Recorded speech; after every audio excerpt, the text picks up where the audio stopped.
بسم الله الرحمن الرحيم نحمده ونصلي ونسلم على رسوله الكريم أما بعد الحمدللہ آج ہمارے لیے بڑی سعادت اور شکر کا موقع ہے کہ نمونہ اسلاف شیخ طریقت حضرت اقدس حضرت مولانا قاضی ارشد الحسینی صاحب مدظلہم تشریف لائے ہیں. ہمارے بہت ہی محبوب اور مخدوم مشفق ہیں. اللہ پاک نے بڑی نسبتوں سے حضرت کو نوازا ہے. امام الاولیاء حضرت اقدس حضرت مولانا احمد علی لاہوری نور اللہ مرقدہ کی نسبتوں کے امین بھی ہیں اور شیخ العرب والعجم حضرت مولانا سید حسین احمد مدنی رحمۃ اللہ علیہ کی نسبت کے امین بھی ہیں. تو ہمیشہ شفقت کا معاملہ فرماتے ہیں, بڑی محبت کا رشتہ ہے. پہلے بھی ہمارے ادارے پر سرپرستی کا ہاتھ رکھا ہے.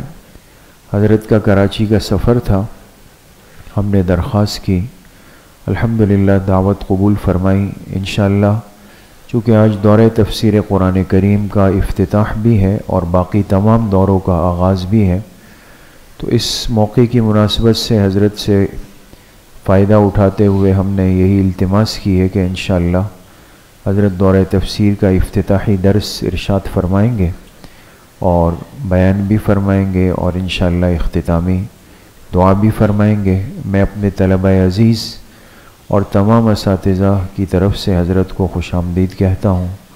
دعا گو ہوں کہ اللہ پاک حضرت کی عمر صحت میں خوب برکتیں نصیب فرمائے اور حضرت کے سائے کو ہم سب پر, پوری امت پر تادیر سلامتی کے ساتھ قائم و دائم فرمائے. اسی طرح حضرت کے ساتھ ہمارے برادر صغیر بھائی اسجد صاحب بھی تشریف لائے ہیں, ان کو بھی خوش آمدید کہتا ہوں. اور ہمارے دوسرے معزز مہمان جو حضرت کے میزبان ہیں مولانا عمر اصغر صاحب, ان کو بھی اللہ پاک جزائے خیر نصیب فرمائے. انشاءاللہ حضرت کا درس شروع ہوگا, اس سے پہلے بس مختصر سی تلاوت کے لیے ادارے کے استاذ مولانا ساجد صاحب سے ملتمس ہوں کہ وہ تلاوت فرما کر اس مجلس کا آغاز فرمائیں.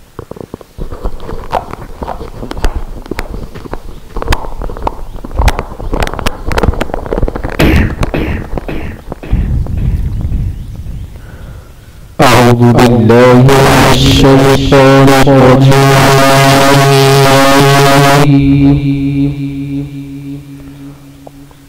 بسم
صدق الله العظيم.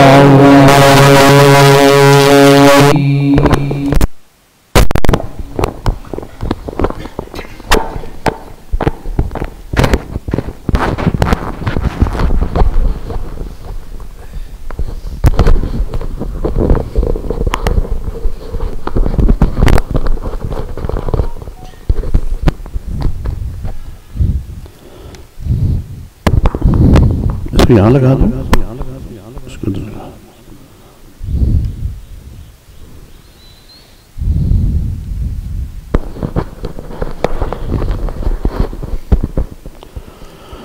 اللہ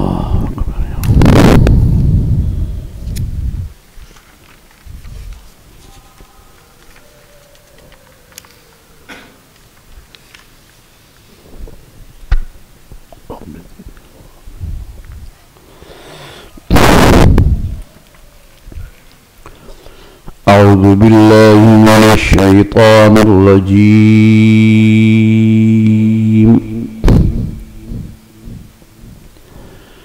بسم الله الرحمن الرحيم.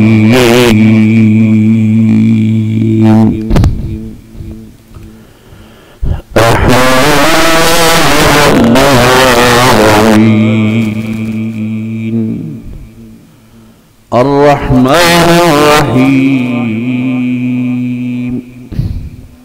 مالك يوم الدين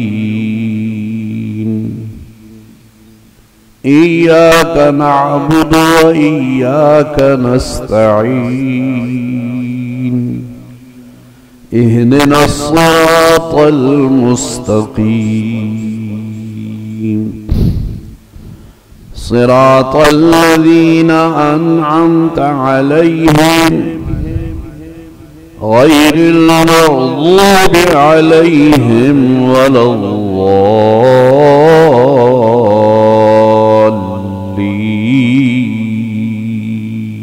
الضالين آمين. صدق الله العظيم.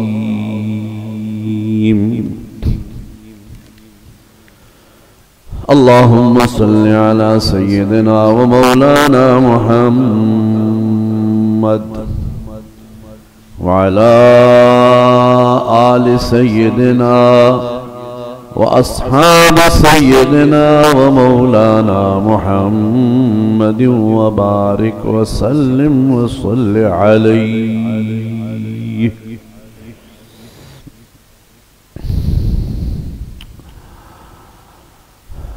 ادارہ کے محتمم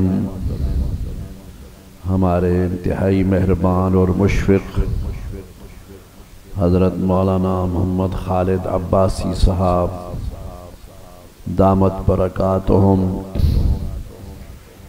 علماء کرام، مدرسین اور عزیز طلبہ،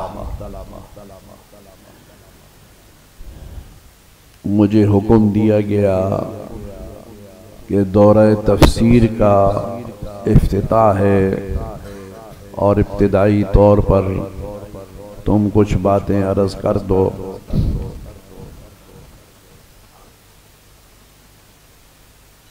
مجھے اپنے اساتذہ کی وہ نصیحت یاد آئی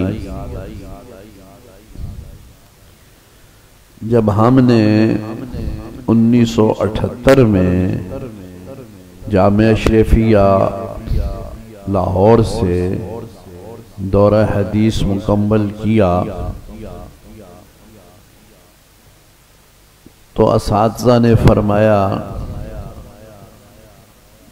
کہ اب تم یہ نہ سمجھنا کہ تم عالم ہو گئے ہو، تم بڑے فقیہ ہو گئے ہو، محدث ہو گئے ہو. نہیں، اب ہم نے تمہیں پٹڑی پر کھڑا کیا ہے، لائن پر کھڑا کر دیا ہے. اب تم نے خود آگے چلنا ہے. منزل مقصود تک پہنچنے کے لیے تم نے خود کوشش کرنی ہے.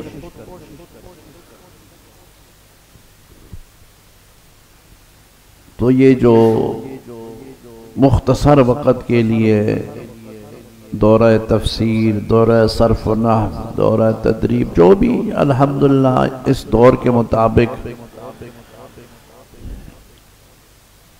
یہ چیزیں ہوتی ہیں،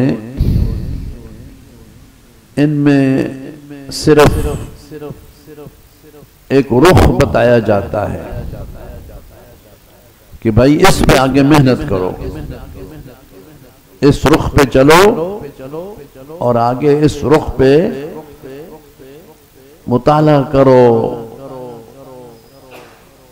احادیث کی کتابیں دیکھو، شروحات دیکھو، تفسیر دیکھو، ترجمے پڑھو، اور وہی ماحول پیدا کرو جو ماحول دور طالب علمی کا ہے. یہ ساری برکتیں نصیب ہو جائیں گی۔ ہم نے الحمدللہ ابو داؤد شریف حضرت صوفی محمد سرور صاحب رحمہ اللہ سے پڑھی تھی، اور دورہ حدیث کا جو سال ہے وہ بڑا ایک عجیب سال ہوتا ہے۔ اس میں ظاہری علوم کے علاوہ باطنی درجات بھی بڑے طے ہوتے ہیں اگر بندہ اس طرف کوشش کرے۔ ترمذی شریف ہماری ہوتی تھی حضرت مولانا موسیٰ خان صاحب رحمت اللہ علیہ کے پاس، اور جنہوں نے حضرت کا نام سنا ان کو پتہ ہے کہ اللہ نے ان کو کیا مقام بخشا تھا۔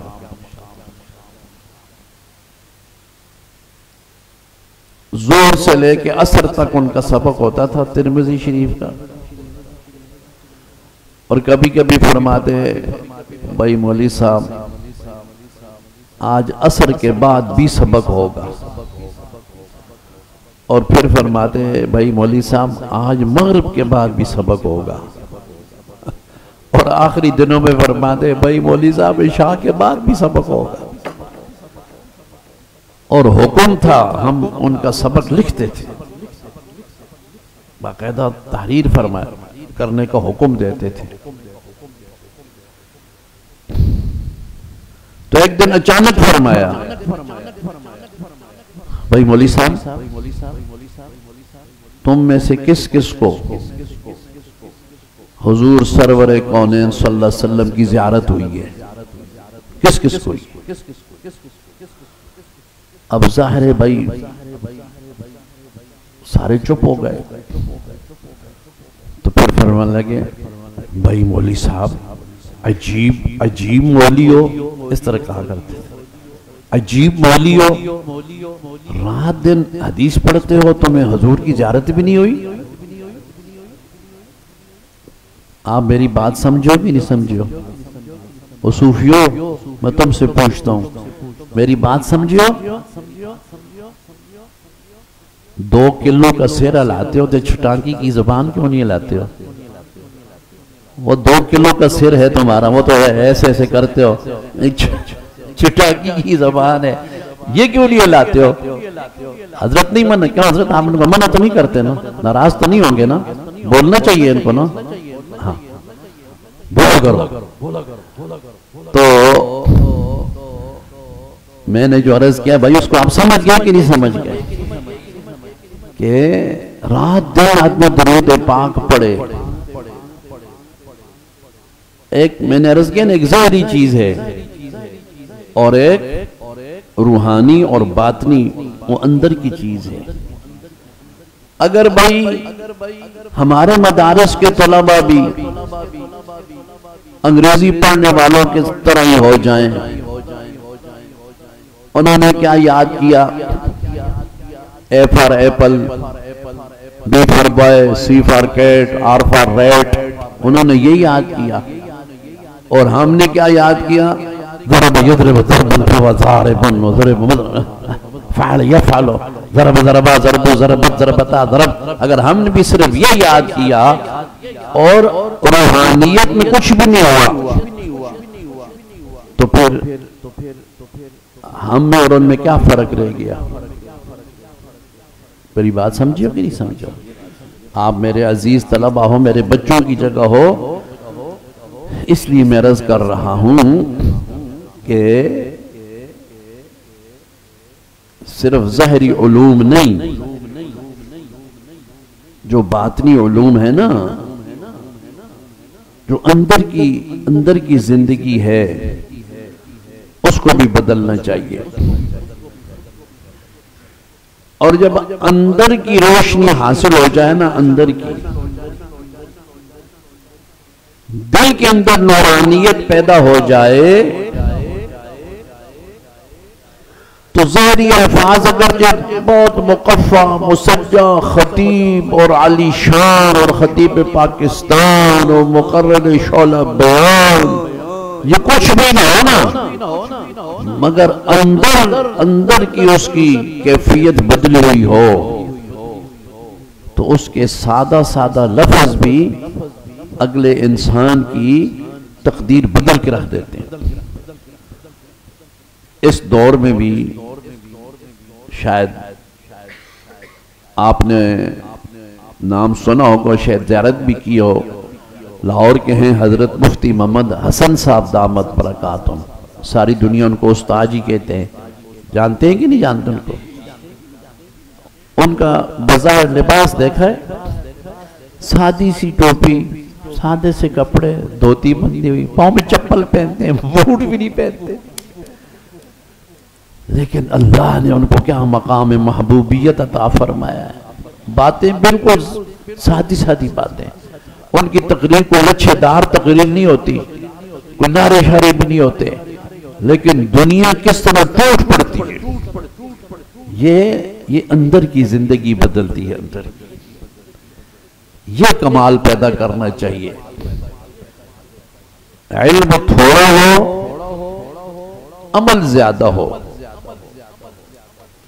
اس کی گونج ذرا بند ہو سکتی ہے، اس کی گونج۔ علم تھوڑا ہو نا جی، اور عمل زیادہ ہو، یہ چیز فائدے کی ہے۔ علم بہت بڑا علم ہے، آپ سب بڑا اچھا ہے، لیکن عمل کوئی نہیں۔ تو قرآن و مجید میں کیا فرمایا؟ کمثل الحمار، پڑھو سارے، مثل الذین حملوا التوراة ثم لم يحملوها کمثل الحمار يحمل اسفارا۔ گدھے پر کتابیں لاد دو تو اس کو کوئی فائدہ ہے بھائی؟ جتنی مرضی کتابیں گدھے پر، وہ گدھا پہچانتے ہو گدھا کیا ہوتا ہے؟ کھوتا۔ آپ میں پشتون بھی ہو، پٹھان ہو کوئی، تو پٹھان کیا کہتے ہیں گدھے کو؟ خر۔ تو خر کے اوپر کتابیں رکھ دو تو اس خر کو کوئی فائدہ ہے بھائی؟ کوئی فائدہ نہیں۔ بڑے بڑے ذہین گزرے ہیں بھائی، بڑے بڑے عالم گزرے ہیں تاریخ میں، اگر آپ پڑھیں کتابوں میں ان کے قصے لکھے ہیں، انسان حیران رہ جاتا ہے کیسے لوگ تھے، لیکن سب دنیا کے بندے، عبد الدنیا عبد الدراہم والدنانیر، کچھ بھی کسی کو حاصل نہیں ہو سکا۔ اکبر بادشاہ کے جو 9 رتن تھے نا، ان میں ایک تھا ابو الفضل اور ایک فیضی۔ ابو الفضل اور فیضی یہ جو دونوں تھے نا، یہ بڑے ذہین تھے، بہت ذہین۔ اور فیضی نے قرآن و مجید کی تفسیر بھی لکھی ہے، تفسیر بے نقط، پتہ ہے آپ کو؟ اس کا نام بھی اس نے لکھا سواتع الالہام، اس میں کوئی نقطہ نہیں ہے۔ اگر یہ پوری تفسیر بالاستیعاب تفسیر نہیں ہے، چند چیزیں ہیں، مگر نام تو ہے نا۔ تو عربی میں اس نے قرآن کی تفسیر لکھی ہے، تفسیر بے نقط، کوئی نقطہ نہیں ہے، ایسا کوئی لفظ نہیں لایا جو نقطے والا ہو، ایسا ذہین تھا۔ اور اس کا دوسرا تھا ابو الفضل۔ اچھا، یہ اتنے ذہین تھے کہ کوئی بھی اکبر بادشاہ کی خدمت میں قصیدہ لکھ کے لاتا نا، تو وہ اس وقت لوگ قصیدے پڑھتے تھے کہ انعام ملتا تھا، پیسے مل جاتے تھے، بخشش ہوتی تھی۔ تو کوئی بھی قصیدہ لکھ کے لاتا نا، پہلے تو پوری محفل مشاعرہ سجی ہوتی، سارے سٹیج پر بڑے بڑے سارے بیٹھے ہوتے، اور وہ شاعر ہے نا قصیدے والا، وہ قصیدہ پڑھتا۔ یہ جو ابو الفضل تھا نا، یہ کوئی چیز، کوئی کلام ایک دفعہ سنتا تھا اس کو یاد ہو جاتی تھی، اتنا ذہین تھا۔ اور فیضی جو تھا وہ 2 دفعہ سنتا تھا اس کو یاد ہو جاتی تھی، ایسا ذہین تھا۔ تو جو بھی شاعر قصیدہ پڑھتا نا تو ابو الفضل کھڑا ہو جاتا، کہتا بادشاہ سلامت، اس نے میرا قصیدہ چرایا ہے، یہ اس کا نہیں، یہ میرا ہے۔ تو سارے دربار میں سناٹا چھا جاتا، لوگ پریشان ہو جاتے، وہ شاعر بھی پریشان ہو جاتا. تو اس کو کہتا ہے بھائی تمہارے پاس کیا دلیل ہے کہ میں نے چوری کیا ہے؟ تو کہتا ہے میں سناتا ہوں نا، میں تمہیں سناتا ہوں. تو وہ سنا دیتا تھا فر فر. تو اس کے بعد وہ فیضی کھڑا ہو جاتا. وہ کہتا بادشاہ سلامت، بھائی ابو فضل ٹھیک کہتے ہیں، یہ انہی کا قصیدہ ہے، کیونکہ مجھے بھی یاد ہے. اس نے دو دفعہ سنا ہوتا تھا نا، ایک دفعہ شاعر سے اور دوسری دفعہ ابو فضل سے. اس کو بھی یاد ہو جاتا تھا، وہ بھی سنا دیتا. تو انعام ان کو مل جاتا اور شاعر کو وہ دھکے دے کے نکال دیتے تھے. چلو ایسے چوری کر کے لے آئے ہو. یہ میں آپ کو اس لیے عرض کر رہا ہوں کہ صرف ذہین ہو جانا، صرف بڑا ہو جانا یا لفاظی اور یہ کام نہیں دیتی. ایک اور شاعر گزرا ہے خاقانی، یہ ایران کا تھا، تو یہ بہت بڑا شاعر تھا. خاقانی تخلص رکھتا تھا. وہ کسی وجہ سے بادشاہ ناراض ہو گیا تو شخصی حکومت ہوتی تھی، اس کو نکال دیا دربار سے، چلو پھٹا کھاؤ، چلو جاؤ ادھر سے. زیر عتاب آ گیا، چلا گیا. اب کوئی صورت نہیں ہوتی تھی جس کی وجہ سے وہ پھر دربار میں آئے. ایک زمانہ گزر گیا، گلیوں کی خاک چھانتا پھرتا تھا، کوئی پوچھتا ہی نہیں تھا. دوسرے لوگ اس کے جو مخالف تھے ملک الشعراء بن گئے اور ان کے وارے نیارے ہو گئے. ایک دن خاقانی نے سوچا کہ چلو قسمت آزمائی کرتے ہیں شاید. تو مشاعرہ ختم ہو کر کے نا جب لوگ جا رہے تھے تو ملک الشعراء جو تھا سب سے بڑا شاعر، شاعروں کا بادشاہ، رئیس، وہ جس راستے سے گزر رہا تھا نا، وہ خاقانی بھی ایسے ہی پرانے پھٹے پرانے کپڑے پہنے ہوئے. تو وہ راستے میں کھڑا ہو کے اس کو سلام کر کے کہتا ہے میں بھی ایک شاعر ہوں، اگر آپ میرا کلام بھی سن لو. ہاں اچھا تم شاعر ہو؟ کہ ہاں جی. اس نے اپنے کو چھپایا ہوا تھا. اچھا کون سا شعر؟ کوئی فلبدی شعر ہے؟ ہاں کچھ نہ کچھ. کہا ارشاد ہاں پڑھو. تو خاقانی کہتا ہے رفتم بازار و خریدم گنا. یہ بھائی پہلے آپ نے سنا ہے کسی نے؟ پھر وہ گالے سیر مارنے ہو، زبان نہیں بولنے ہو.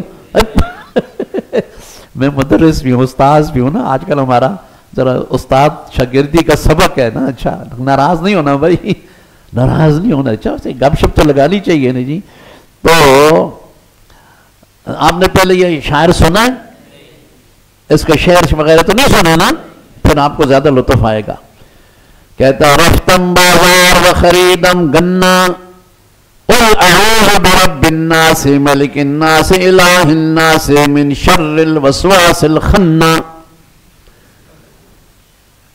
تو وہ شاعر ہنس پڑا. اس نے کہا وہ یہ کیا؟ کہتا ہے شعر ہے. کہتا پھر خناس پورے گھر پڑا. کہتا دوسرا مصرع لمبا ہو جاتا.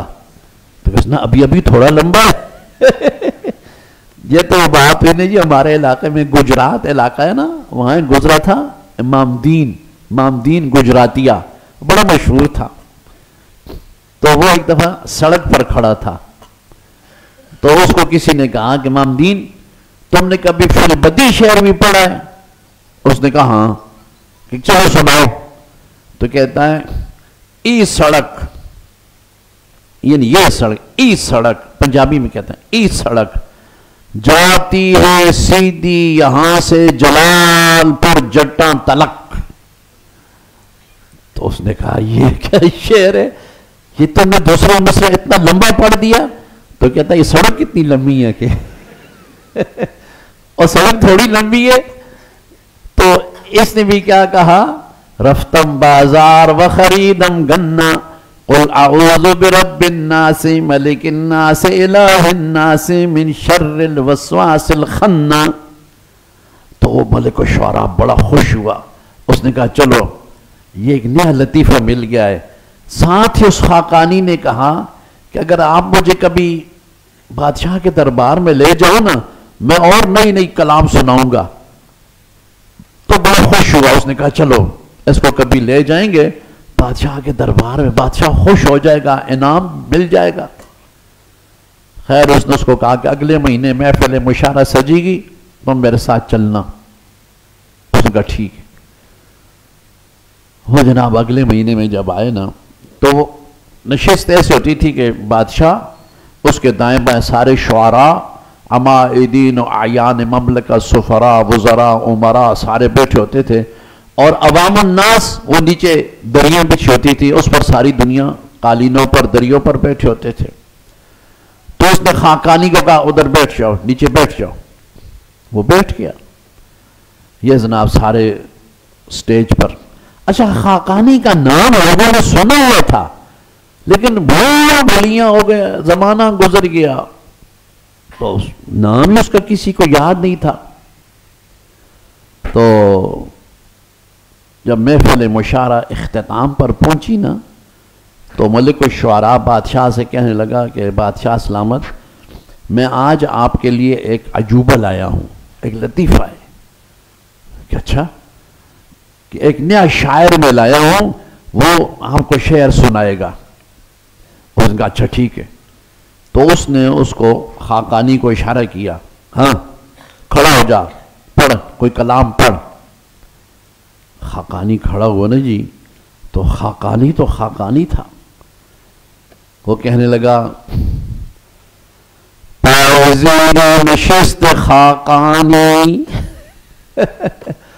جب اس نے خاقانی کہا نا تو سارے دربار میں تھرتلی مچ گئی، حیران پریشان ہو، یہ کیا؟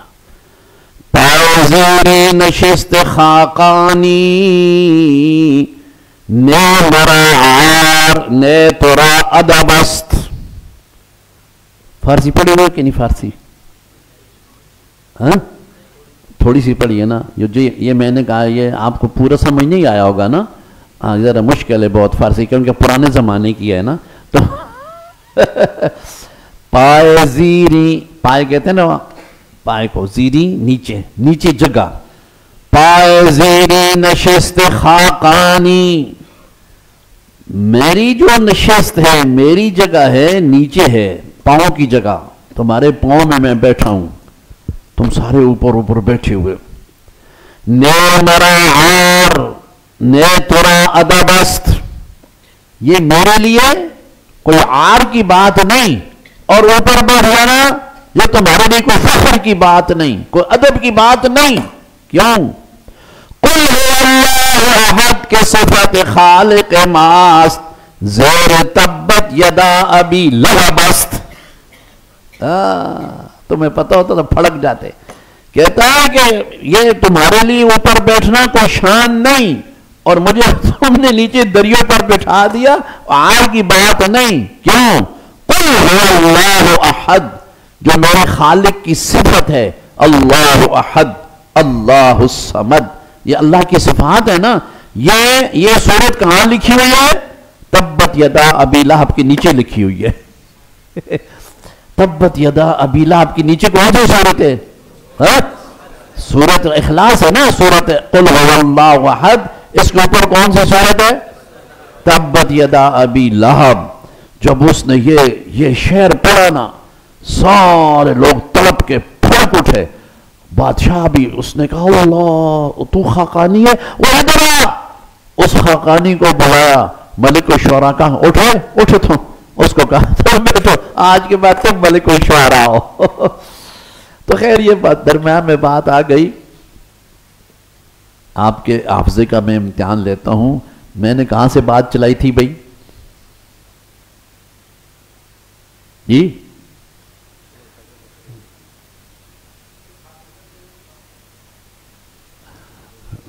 اوے ابو الفضل الفیضی کی بات کر رہا تھا نا صوفیو، ابو الفضل الفیضی ان کی میں بات کر رہا تھا نا۔ ابو الفضل یہ کہتا تھا اس کو ایک دفعہ چیز یاد ہوتی، وہ سنتا تو یاد ہو جاتی، اور فیضی 2 دفعہ۔ تو جو شاعر آتا نا وہ اپنا قصیدہ پڑھتا، ابو الفضل کھڑے ہو کے کہتا بادشاہ سلامت یہ میرا قصیدہ ہے، وہ سنا دیتا۔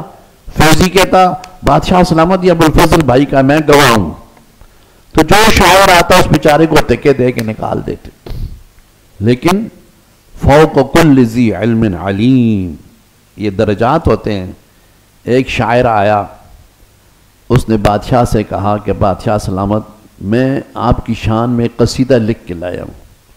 تو بادشاہ فٹ اس کو کہتا ہے قصیدہ لکھ کے ہے یا چرایا ہے؟ کہتا ہے نہیں میں نے خود لکھا ہے۔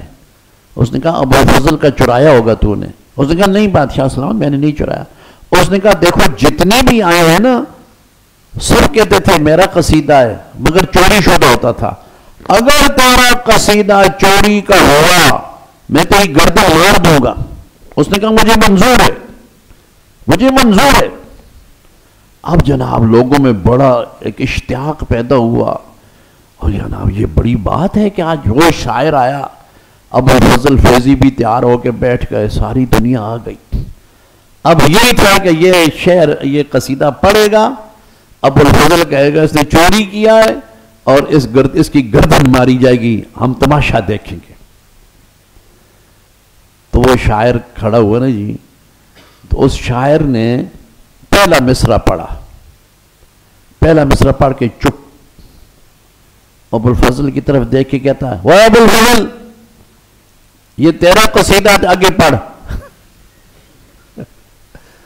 یہ اگر تیرا قصیدہ ہے آگے پڑھو، میں نے ایک مصرع پڑھ دیا ہے نا آگے پڑھو۔ اب اس کو تو نہیں پتا تھا، سونا بھی نہیں تھا، وہ تو یکدم پریشان ہو گیا کہ یہ کیا چکر ہو گیا۔ بولو اگر تمہارا ہے تو آگے پڑھو۔ اس نے کچھ سوچا، اس نے کہا نہیں میرا نہیں ہے۔ فیضی سے کہا وہ فیضی اگر یہ ابو الفضل کا قصیدہ تو پڑھ، لیکن چونکہ اس نے بھی نہیں سنا لگا نہیں ہمارا نہیں ہے۔ پھر اس نے قصیدہ سنایا، پھر اس نے کہا بادشاہ سلامت بات یہ ہے کہ یہ ذہین ہے، یہ ایک دفعہ سنتا ہے تو یاد ہو جاتا ہے، یا دو دفعہ سنتا ہے تو یاد ہو جاتا ہے، ورنہ قصیدہ یہ بناتے نہیں، محنت ہم لوگ کرتے ہیں، نام یہ لے جاتے ہیں۔ تو میں نے بات کہاں سے چلائی تھی بھائی ذہین ہونا۔ ابو الفضل بھی گیا، ختم ہو گیا، فیضی کا نام ہی کوئی نہیں لیتا، یہ سارے ختم ہو گئے۔ ذہین بہت تھے، عیار بہت تھے، لیکن میں نے عرض کیا نا میرے عزیزو، اس دور میں، اس وقت میں جب آپ دورہ تفسیر بھی پڑھ رہے ہو، دورہ حدیث پڑھ رہے ہو اور مسجد کے ماحول میں رہتے ہو، تو کم از کم اپنے اندر کی جو زندگی ہے نا اس کو تھوڑا تبدیل کرو، تہجد پڑھا کرو، نوافل کا اہتمام کیا کرو، نفلی روزے رکھا کرو، اساتذہ کا ادب اور احترام یہ سب سے زیادہ ضروری ہے، یاد رکھو۔ سب سے بنیادی چیز اساتذہ کا، مدرسے کی ہر چیز آپ کے پاس امانت ہے، یہ یاد رکھنا۔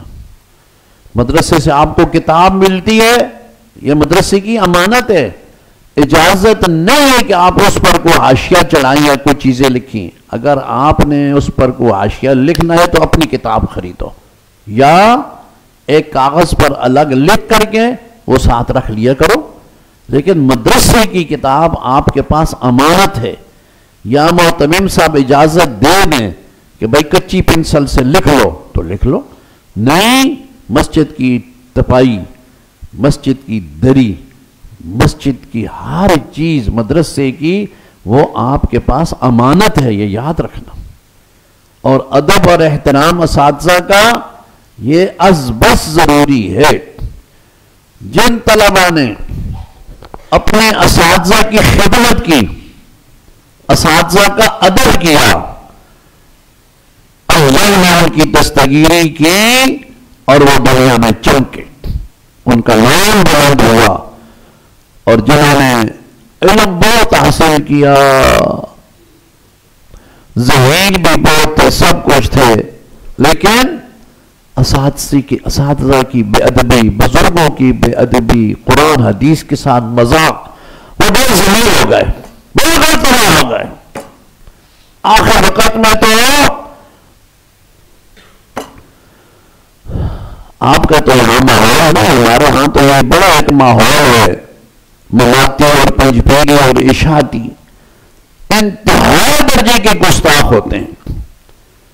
لیکن میں بڑا بدلا احمد سعید ملتانی، وہ جو لندن میں فتوے پڑھتا تھا، یہ حضرت مولانا عبد المجید لدھیانوی شہید لدھیانوی رحمت اللہ تعالی علیہ کا ہم سبق تھا، ہاں ان کا ہم سبق تھا۔ مجھے خود حضرت نے فرمایا یہ ہمارا ہم سبق تھا اور بڑا ذہین تھا دور طالب علمی میں، اور یہ کم بخت اس وقت بھی اپنے اساتذہ سے الجھ جاتا تھا، اس وقت بھی دور طالب علمی میں بھی۔ پھر آگے چل کے اس نے کیا کیا، اس نے علماء پر فتوے لگائے، علماء دیوبند پر فتوے لگائے، حضرت نانوتوی کو، حضرت گنگوئی کو کافر کہا، الیاذ باللہ، مولانا حسینی جن کا نام لیتے ہیں ان کو مشرک کہا، اور ان کی اپنی کتابوں میں ہے، ہماری باتیں نہیں، ان کی اپنی کتابوں میں، اپنی کتابوں میں انہوں نے لکھا ہے، خود انہوں نے لکھا ہے۔ خاص کام جہاں پاک ہے کتاب ہے، آپ کے پاس ہے نا، حضرت کے پاس موجود ہے، دیکھ لینا۔ اس نے خود لکھا ہے کہ یہ ایسا ظالم ہے کہ اس نے اپنے اساتذہ کو بھی مشرک کہا، حضرت گنگوئی رحمت اللہ علیہ، حضرت رشید احمد گنگوئی کو کافر کہا۔ اور اس میں لکھا ہے کہ ایک جگہ تبلیغی جماعت والے بیٹھے ہوئے تھے تو یہ وہاں تقریر کر رہا تھا تو ہم کی طرف دیکھ کے کہتا ہے یا ایھا الکافرون، او کافرو، تبلیغی جماعت کو، میری بات نہیں، ان کی کتابوں میں لکھا ہوا ہے۔ تو آخر میں اس ظالم نے کیا کیا، اس نے پھر ایک کتاب لکھی، قرآن مقدس اور بخاری محدث، اس میں اس نے امام بخاری کے متعلق وہ بکواس لکھے کہ پھر اس کو گرفتار کر لیا گیا، پھر وہ جیل میں چلا گیا، اور اس کی ویڈیو ہے نیٹ پر موجود ہے۔ وہ کہتا ہے یہ بخاری شریف امام بخاری کی نہیں لکھی ہوئی ہے، یہ کسی کنجر کی لکھی ہوئی ہے، یہ الفاظ ہیں، کیسٹ موجود ہے، اس پر آپ چلے جاؤ دیکھ لو، آپ نے سنی بھی ہوگی۔ تو یہ لوگ تھے بے ادب اور گستاخ، جو آخر میں ایمان سے ہاتھ دھو بیٹھے۔ اب میں ان کا تفصیل عرض کروں تو بڑا وقت چاہیے کہ یہ کیسے گستاخ اور کیسے بے ادب تھے، ذہین بھی تھے، سب کچھ تھا، لیکن اساتذہ کے بے ادب، اساتذہ کے گستاخ، قرآن حدیث کو نہ ماننے والے، پھر آخر انہوں نے یہ تماشے کیے۔ اور جن کے ہاں ادب تھا، احترام تھا، حضرت مولانا سلیم اللہ خان رحمت اللہ تعالی علیہ، نام سنا ہے کہ نہیں سنا؟ جی جانتے ہو؟ ایک دفعہ ہمارے ہاں ایبٹ تشریف لائے ہمارے مدرسے میں، تو میں نے عرض کیا حضرت کچھ ارشاد فرما دیں۔ ہمارے ابا جی رحمت اللہ علیہ کی وجہ سے میرے ساتھ بڑی شفقت فرماتے تھے، تو حضرت نے بیان فرمایا، وہ بیان پھر ان کے اپنے ماہنامے میں اور کئی پاکستان کے کئی رسائلوں میں وہ حضرت کا بیان شائع بھی ہوا۔ اس میں حضرت شیخ الحدیث مولانا سلیم اللہ خان رحمت اللہ علیہ نے ایک واقعہ بیان کیا، وہ میں آپ کو سناتا ہوں۔ واقعہ یہ ہوا، حضرت فرماتے ہیں کہ جب ہم دارالعلوم دیوبند پڑھتے تھے، پڑھنے کے بعد جب ہم فارغ ہو کر کے ادھر ادھر چلے گئے تو کچھ عرصے بعد ہم کچھ ساتھی اکٹھے ہوئے اور ہم نے کہا چلو یارو، دورے کا ہمارا ایک ساتھی تھا فلانا، اس کے پاس جاتے ہیں۔ جس طرح طلباء اکٹھے ہوتے ہیں نا فراغت کے بعد، تو ہم اس کے علاقے میں چلے گئے، اور اس کی حالت یہ تھی دوران تدریس انتہائی بیچارہ غبی تھا، سبق شبق کچھ بھی نہیں اس کو آتا تھا بالکل ہی، لیکن اساتذہ کا ادب احترام کرتا تھا، اساتذہ کی خدمت میں لگا رہتا تھا۔ تو فرماتے ہیں کہ ہمارا دل ہو کہ چلو اس کے علاقے میں جائیں، تو ہم چند ساتھی مل کر کے گئے۔ تو جب اس علاقے میں پہنچے تو ہم نے اس کا نام اسی طرح جس طرح عام لوگ نام لے لیتے ہیں نا، کہ بھائی فلاں مولوی کی طرح فلاں. تو ہم نے اس طرح پوچھا تو وہ لوگ ہم پر ناراض ہو گئے. کہنے لگے تم مولوی نظر آتے ہو, پڑھے لکھے نظر آتے ہو, اور تم اللہ تعالیٰ کے کتنے بڑے ولی, ایک عالم دین کا نام اس طرح لے رہے ہو, وہ تو بہت بڑی شخصیت ہے. تو فرماتے ہیں ہم نے ایک دوسرے کی طرف دیکھا, لے بھائی اس نے کوئی کمال کیا ہے, یہاں پہ اس نے کوئی چکر چلایا ہے, اس کو تو آتا ہی کچھ نہیں تھا. خیر فرماتے ہیں ہم پوچھتے پوچھتے چلے گئے, اس کے پاس بیٹھے تو ہم نے اس کو کہا سنا یار یہ تیری تو بڑی عزت بنی ہوئی, ادھر تو چکر کیا ہے؟ اب بھائی ساتھی تو سارے ایک دوسرے کو جانتے ہیں نا, جو کلاس فیل ہوتے ہیں ان کو تو سب کو ایک دوسرے کا پتہ ہوتا ہے یہ کتنے پانی میں ہے. ہمیں تو سب پتہ تھا. ہم نے کہا بھائی سنا کیا چکر چلا ہے؟ وہ کہنے لگا یار آپ کو پتہ ہے میں نے کیا چکر چلانا ہے, ایک عجیب واقعہ ہوا. یہ مولانا سلیم اللہ خان صاحب نے بیان فرمایا, رسالوں میں چھپا ہوا ہے. وہ کہنے لگا کہ جب فارغ ہو کر کے ہم سب اپنے اپنے علاقوں میں جا رہے تھے نا, تو یہاں ہمارے گاؤں میں ایک بریلوی مولوی صاحب تھے جن کو اپنے علم کا بڑا گھمنڈ تھا, بڑا ناز تھا. انہوں نے سارے علاقے کو نت ڈالی ہوئی تھی, اور یہ ہے وہ لاؤ کوئی مولوی میرے سامنے, اپنا کوئی عالم لے آؤ, میرے ساتھ بات کرے, میں یہ کر دوں گا وہ کر دوں گا. تو میرے گاؤں کے لوگوں نے اس کو کہا کہ ٹھہر جا, ہمارے ایک بہت بڑے عالم دیوبند سے پڑھ کے آ رہے ہیں, وہ تیرے ساتھ بات کریں گے. اور ہم نے اس کو چیلنج دے دیا ہے. اب وہ مسجد میں کتابیں لے کے بیٹھا ہوا ہے, تو مولوی صاحب تم نے گھر بعد میں جانا ہے, پہلے مسجد میں آ کے اس کے ساتھ مناظرہ کرو. وہ کہتے جی میرے تو پاؤں تلے سے زمین نکل گئی. میں نے کہا ہو او ظالمو یہ تم نے کیا کر دیا, مجھ سے پوچھو تو ہوتا کم از کم. اس نے کہا بس ہی بس, ہمیں پتہ تھا آپ دیوبند سے پڑھ کے آئے ہیں, آپ کے سامنے کون ٹھہر سکتا ہے. ہم نے اس کو چیلنج دے دیا ہے. وہ بیٹھا ہوا مسجد, چلو پہلے مسجد. وہ کہنے لگا میں تو بڑا پریشان ہو گیا. خیر اب کیا بھاگ تو نہیں سکتا تھا نا کہ وہاں سے پھر بھاگ جائے. کہتا میں چلا گیا مسجد میں, اور خیر میں اس کے سامنے بیٹھا, اور میں نے دل میں اللہ سے دعا کی, اللہ کی طرف میں نے توجہ کی. میں نے کہا یا بار الہ اے رب العالمین, آپ کو پتہ ہے کہ میرا علم کیا ہے, مجھے کچھ بھی نہیں آتا, لیکن جن کے ساتھ میری نسبت ہے نا اے اللہ وہ بہت بڑے تھے, وہ بہت کچھ تھے. اے اللہ آج ان کی لاج رکھنا اور مجھے اس کے سامنے شرمندہ نہ کرنا. بس وہ کہتا ہے میں یہ کہہ کر کے اس کے سامنے بیٹھ گیا. اب میرا دل بھی تسلی میں ہو گیا کہ اللہ مہربانی کریں گے. تو میں نے اس سے کہا, میں نے کہا بھائی کیا اعتراض ہے تیرا؟ تو اس نے کوئی اعتراض کیا تو یہ مولانا سلیم اللہ خان رحمہ اللہ کے الفاظ ہیں. وہ فرماتے ہیں کہ وہ ہمارا ساتھی کہتا ہے کہ مجھے یوں محسوس ہوا کہ میری دائیں طرف حجت الاسلام بانی دارالعلوم دیوبند مولانا محمد قاسم نانوتوی رحمۃ اللہ علیہ تشریف فرما ہے, اور وہ مجھے فرما رہا اس کا یہ جواب دے اس کا یہ جواب دے. تو میں نے اس کو وہ جواب دیا. پھر اس نے دوسرا اعتراض کیا, پھر حضرت نے مجھے فرمایا یہ جواب دے. میں نے وہ جواب دیا. 2-3 سوال جواب اٹھ کر کے بھاگ گیا. اس دن کے بعد سارے علاقے پر میرے علم کی داغ بیٹھ گئی. یہ فرما گئے حضرت مولانا فرمایا کہ ہو سکتا ہے کسی خشک کو تکلیف ہو, الفاظ ان کے, ہو سکتا ہے کسی خشک کو تکلیف ہو کہ یہ کیسے ہوتا ہے, مگر ہمارا ایمان ہے, ہم اس کو مانتے ہیں. روحانیت ہوتی ہے, توجہات ہوتی ہیں, فیوز و برکات پہنچتے ہیں, یہ ہوتا ہے. یہ سب کچھ اللہ کی طرف سے ہوتا ہے. جب اللہ چاہتے ہیں نا تو یہ سارے کام ہو جاتے ہیں, یاد رکھو. اس کی مثالیں موجود ہیں بھائی, قرآن مجید میں موجود ہیں. باطنی علوم تو ہیں, ظاہری چیزیں بھی ہوتی ہیں. حضرت زکریا کی بھانجی لگتی ہیں حضرت مریم. حضرت مریم کے خالو ہیں حضرت زکریا علیہ السلام. جب وہ ہو نا اذ یلقون اقلامہم ایہم یکفل مریم، تو کفالت حضرت زکریا کے آ گئی.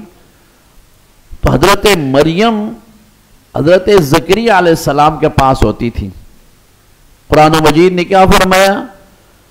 کلما دخل علیہا زکریا المحراب وجد عندها رزقا.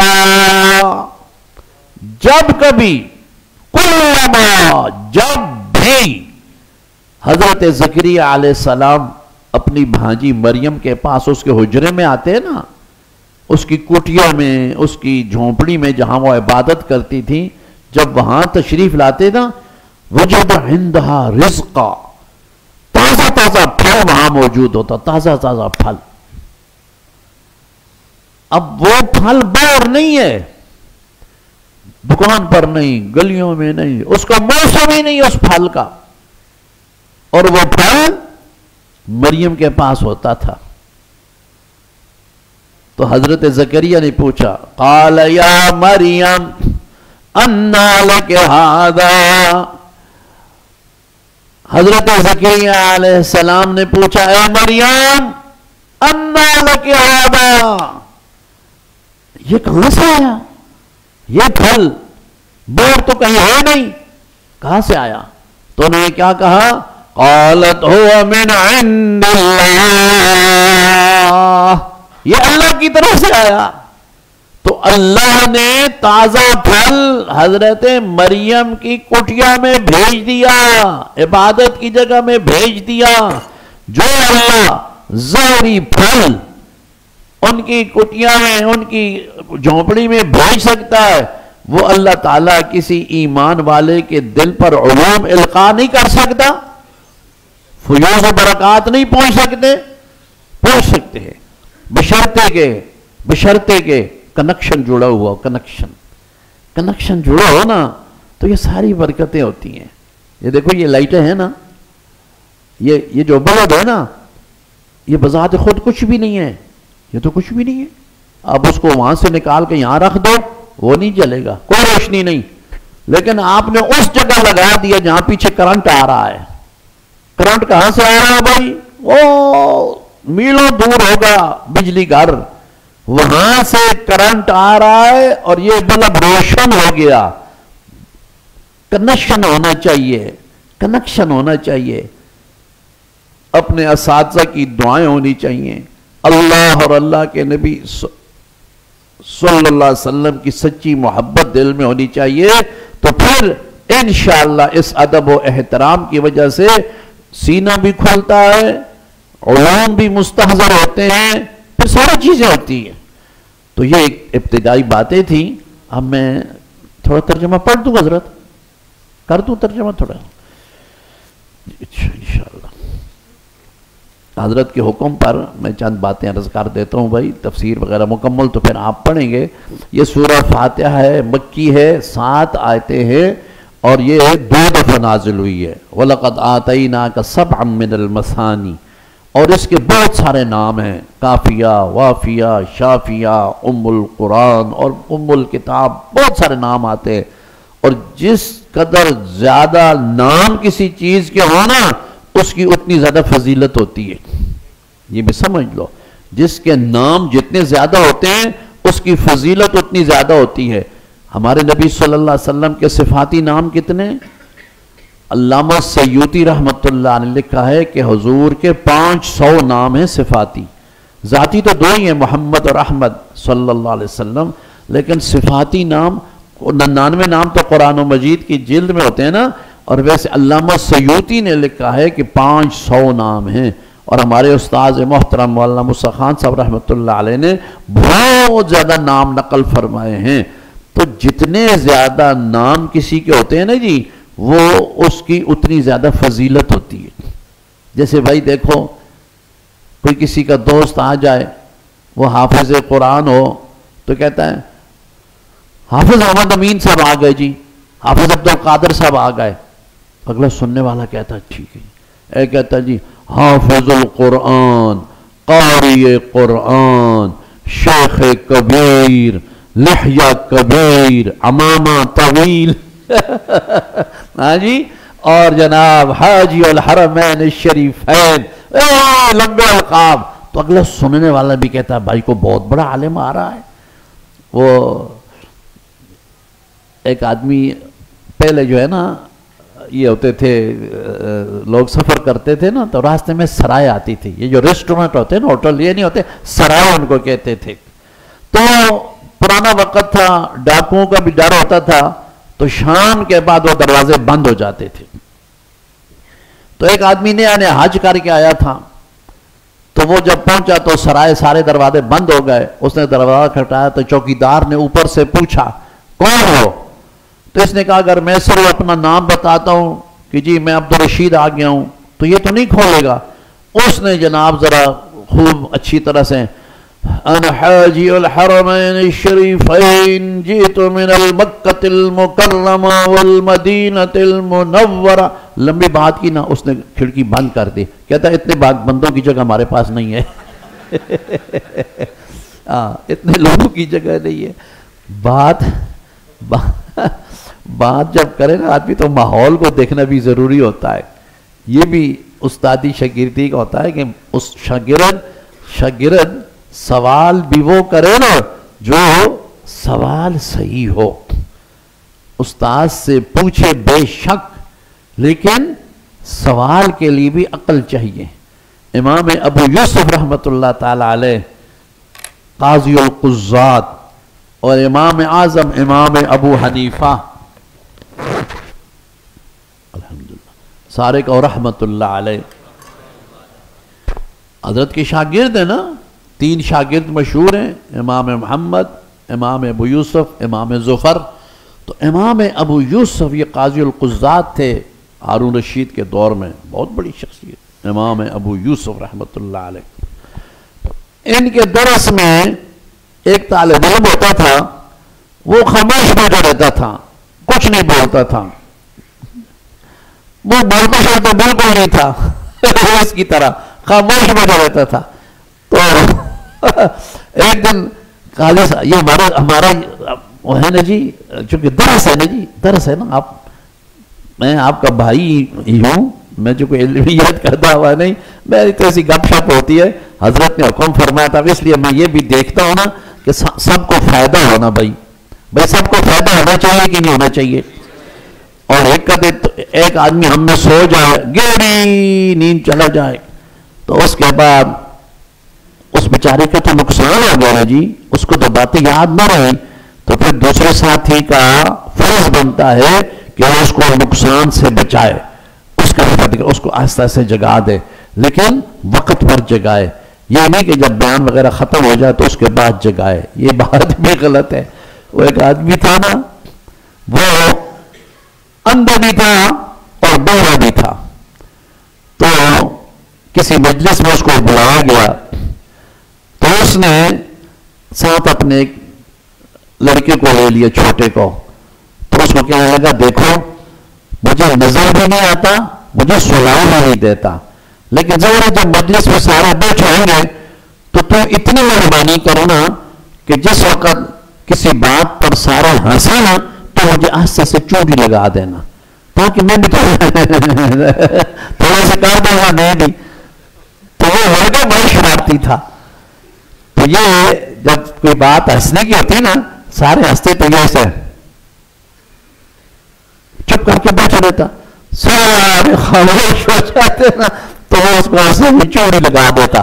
تو زور سے کہتا پھر سارے ہنس پڑتے. اور اس کو وقت پر نہیں جگاتا تھا، جب سارے وہ چپ ہو جاتے نا پھر اس کو چوڑی لگاتا تھا. تو خیر میں کیا رہا کر رہا تھا؟ نہیں ہاں، امام ابو حنیفہ رحمۃ اللہ علیہ کے شاگرد ہیں امام ابو یوسف. اب تم ہوشیار ہو گئے ہو، کچھ خبردار ہو گئے، اب آپ میری بات غور سے سن رہے ہو نا، کچھ پتہ نہیں ہوتا کہ میں کس وقت پوچھ لوں. تو امام ابو یوسف رحمۃ اللہ تعالی علیہ کی خدمت میں ایک طالب علم بیٹھا رہتا تو بولتا نہیں تھا.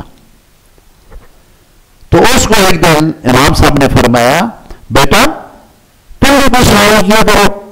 سارے پوچھتے ہیں، تم بھی پوچھا کرو، پوچھنے سے جواب دینے سے علم کی وسعت آتی ہے، مطالعہ ہوتا ہے، یہ ہوتا ہے، وہ ہوتا ہے، علم کو جلا ملتی ہے، ذہنی صلاحیتیں اجاگر ہوتی ہیں۔ اس نے کہا جی ٹھیک ہے۔ ایک دن میرا علیہ رحمۃ اللہ علیہ فجر کے اوقات کا بیان فرما رہے تھے۔ شفق ہوتی ہے، اس میں سرخی غالب ہو جائے، فجر کا وقت ہوتا ہے، سپیدہ سحر نمودار ہو جائے، صبح صادق کیسے ہوتی ہے اور سورج نکلنے، اس پر بحث ہو رہی تھی۔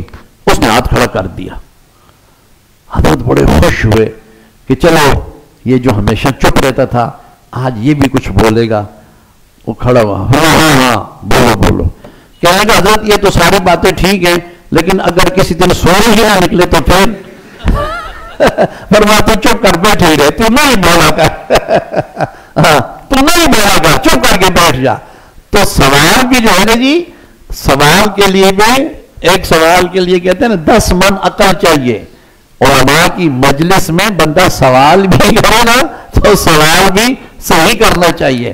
بہرحال میں یہ کر رہا تھا کہ جتنے زیادہ کسی چیز کے نام ہوتے ہیں نا اس کی اتنی زیادہ فضیلت ہوتی ہے۔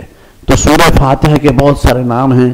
آپ صلی اللہ علیہ وسلم نے اس کے فضائل میں ارشاد فرمایا سورۃ الفاتحہ شفاء من کل داء، سورہ فاتحہ ہر بیماری کے لیے شفا ہے، ہر بیماری کے لیے، مگر اس کا ایک طریقہ علماء فرماتے ہیں اگر اس طریقے پر پڑھا جائے نا، بسم اللہ الرحمن الرحیم الحمدللہ رب العالمین الرحمن الرحیم مالک یوم الدین، بسم اللہ کو الحمد کے ساتھ ملا کے پڑھا جائے نا تو اس طریقے پر اگر 7 دفعہ یہ سورہ فاتحہ پڑھ کے کسی چیز پر دم کر کے دو، اللہ کی طرف سے شفا مقدر ہے تو ضرور ملے گی۔ یہ بھی یاد رکھو، یہ بات چیزیں ایسی ہوتی ہیں نا جو اب یہ تقدیر کا معاملہ ہے، پھر بات لمبی ہو جائے گی۔ اللہ تبارک و تعالی کی طرف سے جو چیزیں مقدر ہو چکی ہیں نا وہ ہونی اسی طرح ہے، طریقہ کار کے اندر آگے پیچھے بات ہو جاتی ہے۔ مثلا ایک آدمی کو اس کی قسمت میں اللہ نے لکھا ہے کہ اس کو شفا ملے گی، تب جب یہ ہومیوپیتھک علاج کرائے گا، دوسرے علاج میں نہیں ملے گی۔ تو اب اگر وہ ڈاکٹری علاج کراتا ہے، کچھ اور کراتا ہے، اس کو شفا نہیں ملے گی۔ ہاں جب وہ ہومیوپیتھک علاج کرائے گا نا جس میں اللہ کی علم میں تھا کہ اس علاج سے اس کو شفا ملے گی تو پھر اس طرح اس کو شفا ملے گی۔ یہ تقدیر کا مسئلہ ہوتا ہے۔ یہ بھی ہم چونکہ عالم اسباب میں ہے نا جی، اس لیے ہمیں ان چیزوں کے کرنے کا حکم دیا گیا۔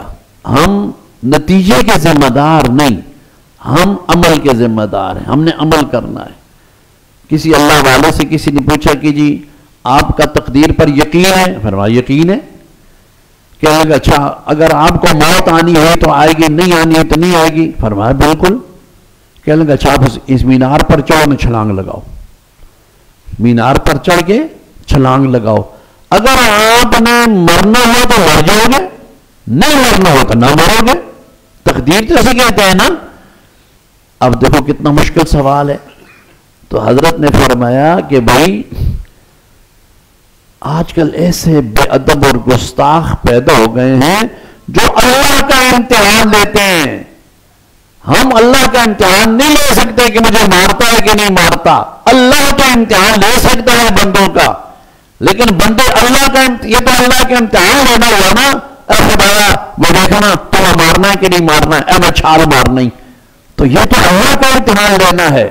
بندہ اللہ کا امتحان نہیں لے سکتا، اللہ بندے کا امتحان لے لے۔ تو ایک آدمی منڈی میں گیا نا تو اس نے وہاں ایک بچڑا خریدا، بچڑا سمجھتے ہو کیا ہوتا ہے؟ گائے کا کہ بھینس کا؟ اور بھینس کے کو کیا کہتے ہیں؟ کٹا۔ اس کو کٹا، ماشاءاللہ سمجھدار ہو۔ بھینس کے بچے کو کٹا کہتے ہیں اور گائے کے بچے کو بچڑا کہتے ہیں۔ اس نے بچڑا خریدا، پنجابی میں بچہ کہتے ہیں، بچہ، اس نے بچڑا خریدا اور اپنے بیٹے کو دیا کہ جاؤ جا کے اس کو گھر میں فوراً باندھ دینا۔ تو وہ بچہ تھا لاؤبالی سا، اس نے آ کر کے گھر میں داخل ہو کے بچڑے کو کھلا چھوڑ دیا۔ پہلے آپ میں سے جو دیہات میں رہتے ہو آپ کو پتہ ہے بڑے بڑے صحن ہوتے تھے اور اس کے اندر ہی کنویں ہوتے تھے، چھوٹی چھوٹی کنویں گھروں میں ہوتے تھے۔ تو بچڑا کودتے کودتے اچھلتے ادھر ادھر جاتے جاتے وہ سیدھا گم ہو کر کے کنویں میں گر گیا اور مر گیا۔ اس کا ابا جب آیا تو اس کو نکال رہے تھے تو اس کا ابا بیٹے پر ناراض ہوا، اس نے کہا بے وقوف، میں نے تمہیں کہا تھا اس کو باندھو۔ تو وہ کہتا ہے ابا جی اس کی تقدیر ہی ایسی تھی، دیکھو اس کی تقدیر ہی ایسی تھی۔ یہ بھی بڑے حضرت ہوتے ہیں نا بعض بعض، وہ حضرت دیر تو نہیں ہو رہی؟ نہیں کیوں بھائی آپ تھک تو نہیں گئے ہو؟ ہاں سارے نہیں بولتے ہو؟ تھک گئے تو بھی کتنے بیسو تھک گئے تب بھی اٹھ تو نہیں سکتے، پھنسے ہو۔ تو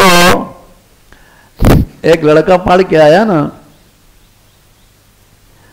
تو والد صاحب اس کے عالم تھے، صبح ناشتے پر بیٹھے تو ابو امی اور وہ طالب علم جو پڑھ کے آیا تھا، تو باپ نے پوچھا کہ بیٹا کیا پڑھا ہے؟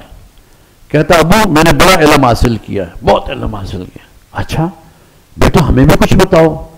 ابو دیکھو یہ دو انڈے ہیں نا، دو، میں ان کو علم کے زور سے 3 کر دوں گا، آپ بھی کر سکتے ہو؟ پھر بولتے نہیں ہو۔ اچھا اس نے کیا کیا نا، اس نے 2 انڈے تھے نا، ایک ادھر تھا ایک ادھر تھا، کہتا ابو ایک انڈا یہ ایک انڈا یہ، کتنا ہو بھائی؟ 2، اور اس کو اکٹھا کر کے کہا تیسرا ان کا مجموعہ، 1 2 اور تیسرا مجموعہ۔ تو اس کا ابا بھی عالم تھا، اس نے ایک انڈا خود کھا لیا، ایک بیوی کو کہا تو کھا لے، اس کا بیٹا مجموعہ تو کھا لے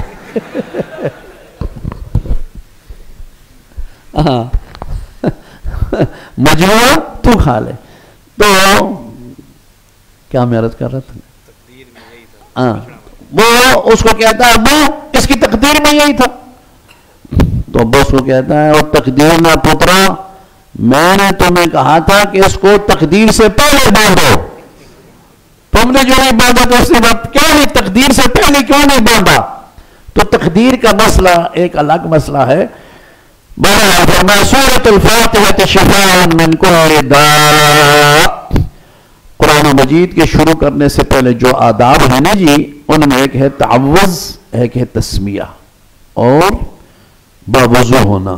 بلکہ میں عرض کروں کوئی کتاب بھی اپنے نصاب کی بغیر وضو کے نہ پڑھا کرو، اور ہر کتاب کا ادب کیا کرو، خواہ صرف کی ہو خواہ نحوے کی ہو، کوئی کی منطق کی ہو، کسی چیز کی کتاب ہو۔ غالباً حضرت انور شاہ رحمت اللہ علیہ کے متعلق آتا ہے، میں نے سنا ہے کسی سے کہ حضرت مطالعہ بہت زیادہ کرتے تھے، بہت زیادہ۔ تو پہلے کتابیں ہوتی تھی نا، ان کے اوپر حاشیے لکھے ہوتے تھے، ادھر حاشیہ لکھا ہوا ہے، بسا اوقات ادھر حاشیہ لکھا ہوتا تھا۔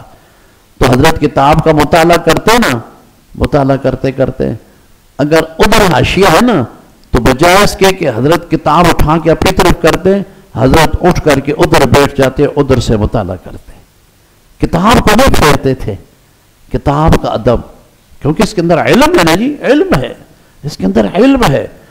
قرآن تو اللہ کا کلام ہے، حدیث تو حدیث خیر الانام آپ صلی اللہ علیہ وسلم کی، لیکن جو دوسری کتابیں نا علم تو ان کے اندر بھی ہے نا بھائی۔ بس میں کیا عرض کروں، پھر میرے ذہن میں باتیں آ جاتی ہیں۔ ہمارے جو دادا صاحب تھے رحمت اللہ علیہ، بہت بڑے فقیہ تھے، بہت بڑے عالم تھے، تو حضرت یہ فرمایا کرتے تھے کہ کوئی انگریزی لکھی ہوئی کاغذ ہونا، انگریزی کا لکھا ہوا، فرماتے تھے یہ بھی اٹھا لیا کرو، تو کسی نے کہا حضرت اس میں تو انگریزی لکھی ہوئی ہے. فرماتے ہیں یہ جو گاڈ لکھتے ہو، گاڈ GOD، گاڈ، خدا کو گاڈ کہتے ہیں نا، GOD. تو انگریزی کے لفظ میں اگر جی آ گیا تو گاڈ میں بھی تو جی آتا ہے نا، او آ گیا تو او، گاڈ میں بھی او آتا ہے، ڈی آ گیا تو گاڈ میں بھی تو ڈی آتا ہے نا. تو اس نسبت سے انگریزی کا کاغذ ہو، اس کو بھی خیال کیا کرو. ادب احترام کرنے والے ایسے کرتے ہیں بھائی. تو ایک تو تعوذ ہے، تسمیہ ہے، باوضو ہونا ہے ادب اور احترام کے ساتھ. تعوذ کا حکم قرآن و مجید میں ہے، فَإِذَا قَرَأْتَ الْقُرْآنَ فَاسْتَعِذْ بِاللَّهِ مِنَ الشَّيْطَانِ الرَّجِيمِ. اور تسمیہ کا حکم ہے حدیث میں، كُلُّ أَمْرٍ ذِي بَالٍ لَمْ يُبْدَأْ بِبِسْمِ اللَّهِ فَهُوَ أَبْتَرُ. اس کے بعد سورہ فاتحہ شروع ہوتی ہے. الحمدللہ رب العالمین، تمام تعریفیں حق ہیں اس اللہ کا جو پالنے والا ہے تمام جہانوں کا. عالم، لام کی زبر کا معنی جہان، عالم لام کی زیر کا مطلب ہے جاننے والا، علم والا. زبر زیر سے بھی معنی بدل جاتا ہے. اب دیکھو ملک، میم لام کاف، یہ تینوں حرف ہیں نا، میم لام کاف. اب بھی اگر ملک ہو، ملک اس کا معنی کیا ہے؟ فرشتہ. اس کی جمع کیا آتی ہے؟ ملائکہ. ماشاءاللہ. اچھا اگر ہو جی ملک، اس کا معنی بادشاہ، اس کی جمع کیا آتی ہے؟ ملوک. شاباش. اور اگر ملک ہو، ملک اس کا معنی کیا ہے؟ مالکیت. میری چیز ہے نا، میں ملک ہے، یہ میری ملک ہے، میری ہو گئی. تو ملک کا معنی اس کی ملک. ملک کی جمع کیا آتی ہے بھائی؟ جی املاک. ماشاءاللہ. اور ایک ہوتا ہے بھائی ملک. ملک کیسے کہتے ہیں؟ یہ ہمارا ملک ہے، ملک پاکستان، ملک ہندوستان. اس کی جمع کیا آتی ہے؟ ممالک. دیکھا، میم لام کاف مادہ ایک ہے نا، زبر زیر سے بھی کتنا فرق پڑ گیا اور آگے اس کے جمع میں کتنا بڑا فرق پڑ جاتا ہے. تو عالم، عالم کا معنی جہان. اللہ رب العالمین، تو جس کا کھائیے اسی کا گائیے. رب العالمین جب اللہ کی ذات ہے تو تمام تعریفیں بھی اسی کا حق ہیں، دوسرے کا حق بنتا ہی نہیں. تو عقلاً بھی نقل تو ہے نا جی، نقل تو ہے کہ الحمدللہ رب العالمین وَآتَاكُم مِّن كُلِّ مَا سَأَلْتُمُوهُ وَإِن تَعُدُّوا نِعْمَتَ اللَّهِ لَا تُحْصُوهَا، سارا ہے. لیکن عقلاً بھی زمین اللہ کی، آسمان اللہ کا، شمس و قمر اللہ کے، لیل و نہار اللہ کے، یہ ساری نعمتیں ظاہری باطنی بدنی ساری نعمتیں اللہ ہی کی طرف سے ہیں. تو پھر جب ساری نعمتیں اس کی طرف سے ہیں تو حمد و ثنا بھی کس کی ہو؟ اللہ کی ہو. الرحمن الرحیم، رحمان ہے، رحیم ہے. رحمان کا معنی مہربان، رحیم کا معنی بخشنے والا. رحمان فی الدنیا و رحیم فی الآخرہ. رحمان ہے، دنیا میں سب کو پالتا ہے، کافروں کو بھی، مسلمانوں کو بھی، اپنے دشمنوں کو بھی، اپنے دوستوں کو بھی، سب کو اللہ رزق دیتا ہے. لیکن بخشے گا کس کو؟ ایمان والوں کو. رحیم ہے آخرت کے لحاظ سے.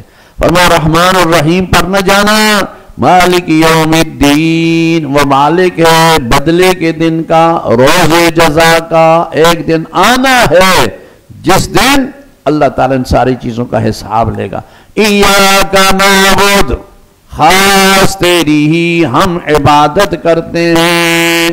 حدیث شریف میں فرمایا یہ 7 آیتوں والی سورت ہے، نصف اللہ کے لیے ہے، نصف اس کے بندوں کے لیے ہے. 3.5 آیتیں اللہ کے لیے ہیں، اللہ کی حمد و ثنا. الحمدللہ رب العالمین اللہ کے لیے، الرحمن الرحیم اللہ کے لیے، مالک یوم الدین اللہ. ایاک نعبد، خاص تیری ہی ہم عبادت کرتے ہیں. یہاں تک یہ ساری اللہ کی طرف ہے.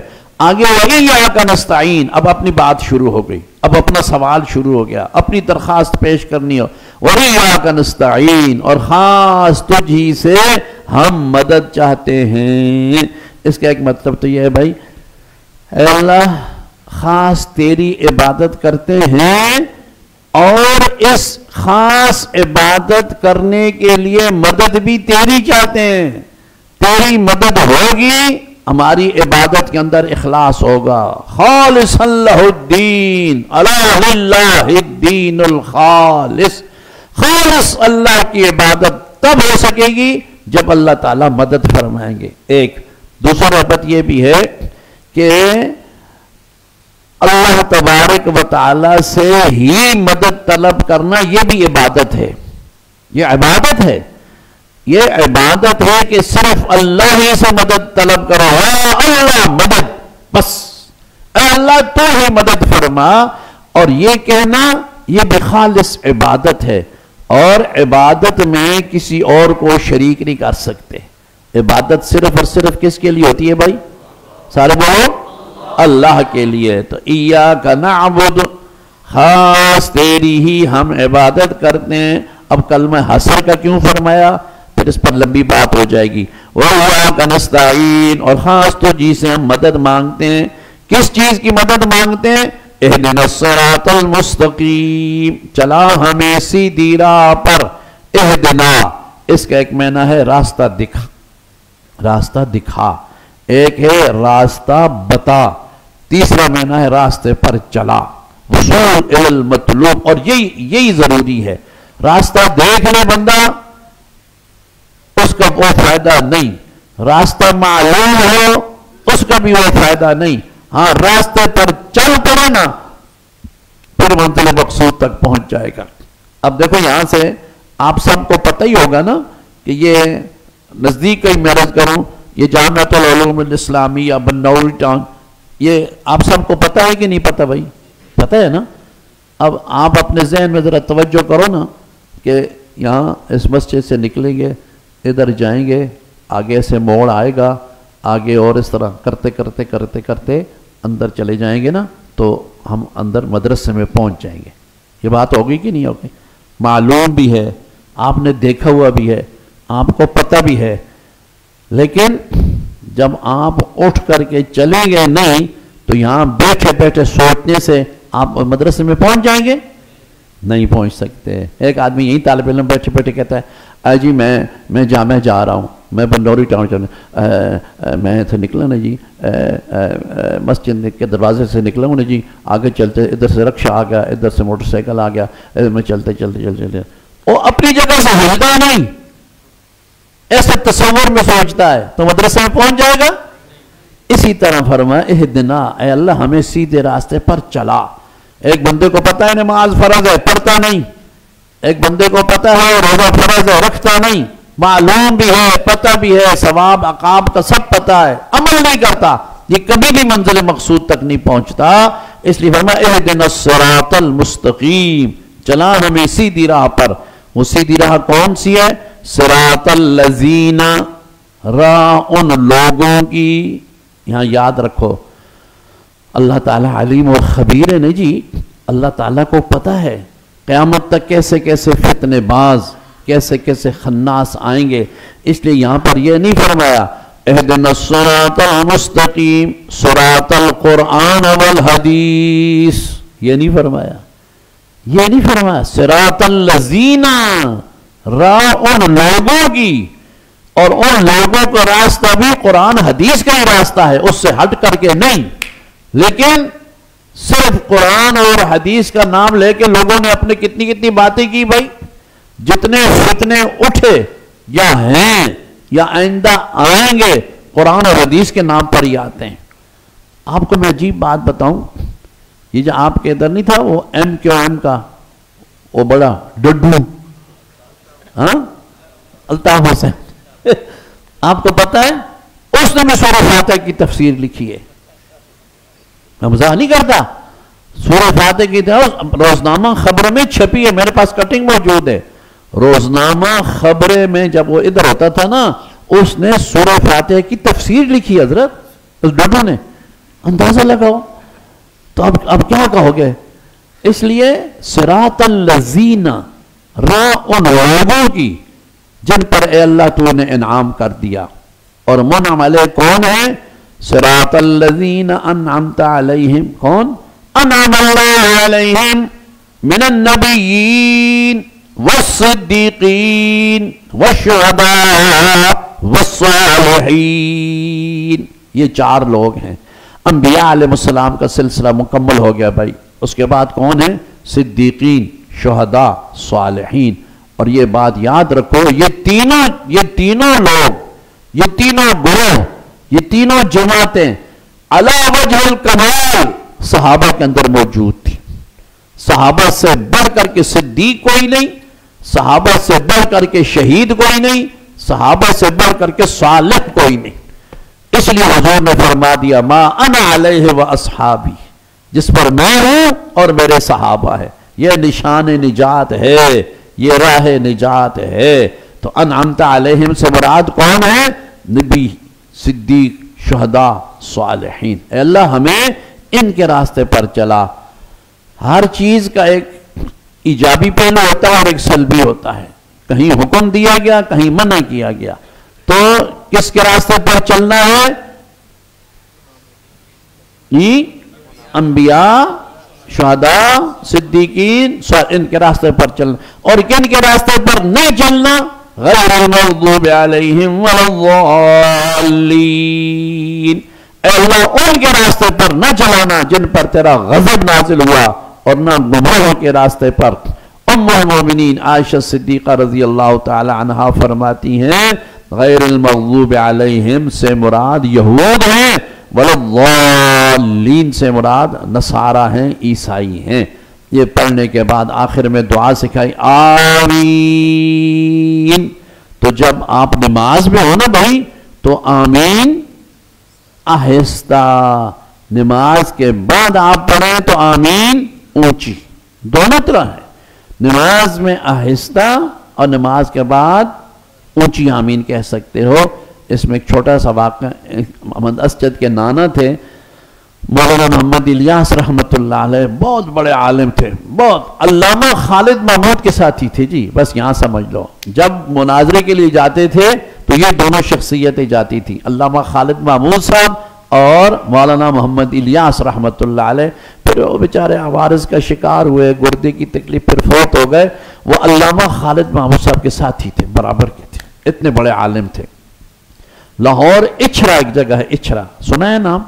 وہاں پر سب لوگوں نے کہا کہ بھائی ان مولویوں کو اکٹھا کرو اور ان سے سیرت پر بیان کراؤ.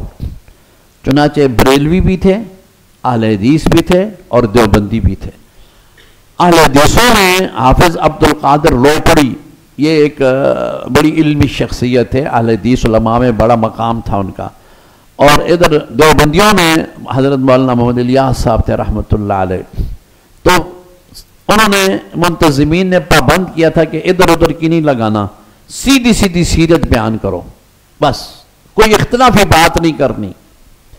تو حافظ عبد القادر لوپڑی صاحب کا پہلے بیان ہوا تو انہوں نے کوئی اختلافی بات نہیں کی، ساری حدیث پر ماشاءاللہ بہت اچھا بیان فرمایا.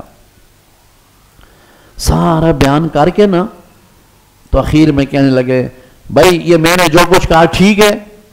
سب بچے میں نے کہا جی ٹھیک ہے ماشاءاللہ. آپ کو تسلی ہوئی؟ جی. میں نے صحیح بیان کیا؟ جی.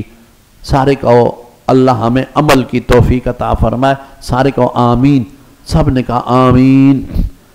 تو پھر انہوں نے فرمایا بھائی اچھی آمین کہو نا، زور سے کہو.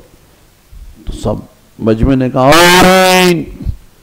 پھر فرمانے لگے بھائی ابھی بھی آپ نے اتنی اونچی آمین نے کہی، اور زور سے آمین کہو. سب نے کہا آمین. تو پھر وہ حافظ صاحب کہنے لگے دیکھو اچھی آمین آنکھی نے نا کہ جی نماز بھی آخا کرو. وہ سمجھو کہ نہیں سمجھے صوفی؟ سمجھے؟ ساری تقریر ٹھیک ہی، آخر میں بالکل آخر میں کہ اچھی آمین آنکھی نے نا کہ جی ہم نے کہی ہے. کہی ہے جی کہی ہے. پھر نماز بھی کہا کرو. اچھا وہ تو بیٹھ گئے. اب مولانا الیاس صاحب رحمت اللہ علیہ کی باری تھی. انہوں نے بیٹھتے ہی خطبہ پڑھا. اور پھر فرمایا حضرت حافظ صاحب نے ماشاءاللہ بہت اچھا بیان کیا، بہت اچھی سیرت بیان کی، اللہ تعالی ہم سب کو عمل کی توفیق عطا فرمائے۔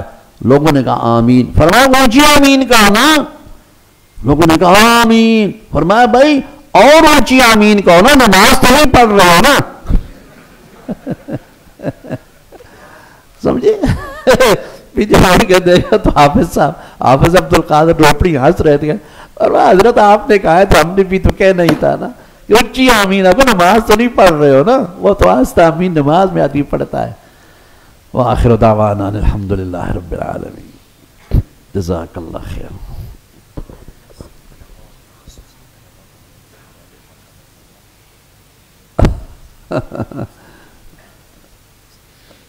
اچھا دورہ حدیث کے ہیں، اچھا اچھا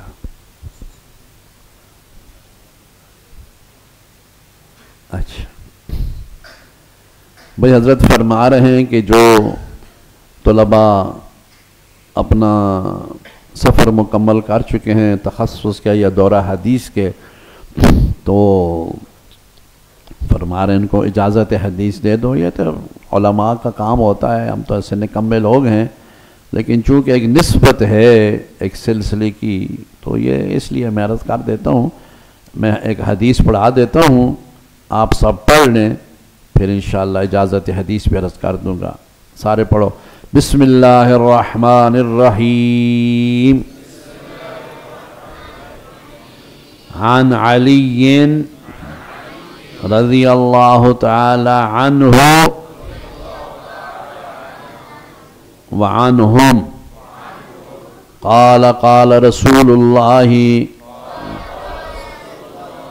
صلی اللہ علیہ وسلم المرء مع من احب او کما قال رسول اللہ صلی اللہ علیہ وسلم۔ آپ سب کو اجازت دیتا ہوں، اور اس میں حضرت مولانا محمد یوسف لدھیانوی شہید رحمۃ اللہ علیہ کا وہ واقعہ عرض کر دیتا ہوں۔ شہادت سے کچھ دن پہلے حضرت ہمارے ہاں ایبٹ آباد سے آگے مانسہرہ وہاں تشریف لائے تھے، تو میرے ذہن میں تھا، بچپن میں مجھے حضرت ابا جی رحمۃ اللہ علیہ اکابر کی خدمت میں لے جاتے تھے۔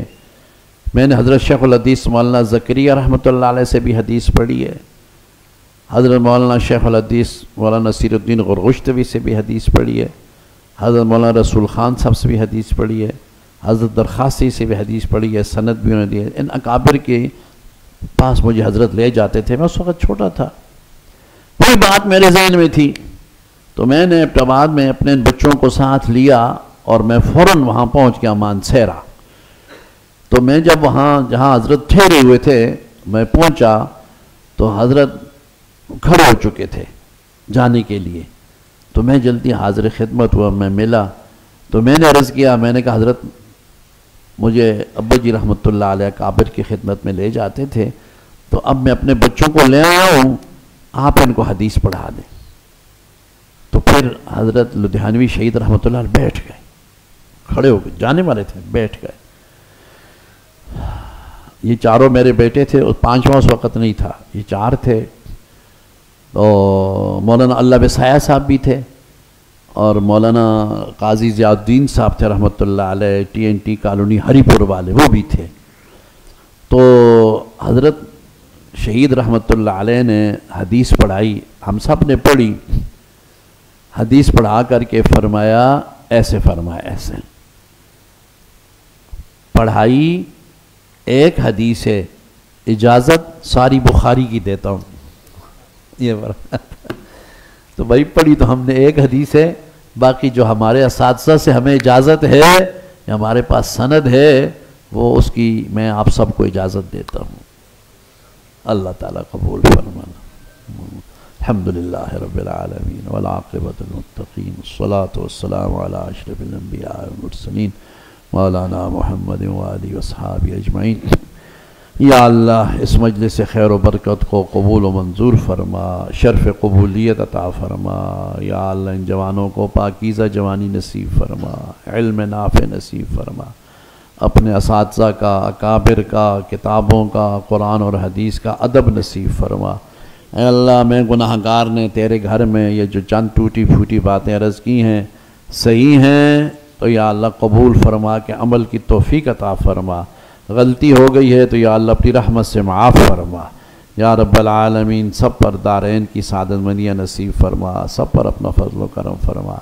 یا اللہ اس مدرسے کو اس سے زیادہ ترقیات نصیب فرما، دورہ تفسیر اور جتنے دوسرے دورے شروع ہو رہے ہیں یا اللہ ان میں شرکت کرنے والے سب طلبہ عزیز کو کامیاب فرما، اور یا اللہ رئیس ادارہ مولانا خالد صاحب عباسی صاحب کو صحت تندرستی عافیت نصیب فرما، ان کے برادر اکبر حضرت مولانا محمد قاسم عباسی رحمۃ اللہ علیہ کو کروٹ کروٹ جنت نصیب فرما، اگلی منزلیں ان کی آسان فرما، ان کے والد صاحب ہمارے والد گرامی اور بھی جتنے فوت ہو گئے یا اللہ سب کی کامل مغفرت اور بخشش فرما۔ یا اللہ سب کو علم نافع نصیب فرما، عمل صالح عمل مقبول نصیب فرما۔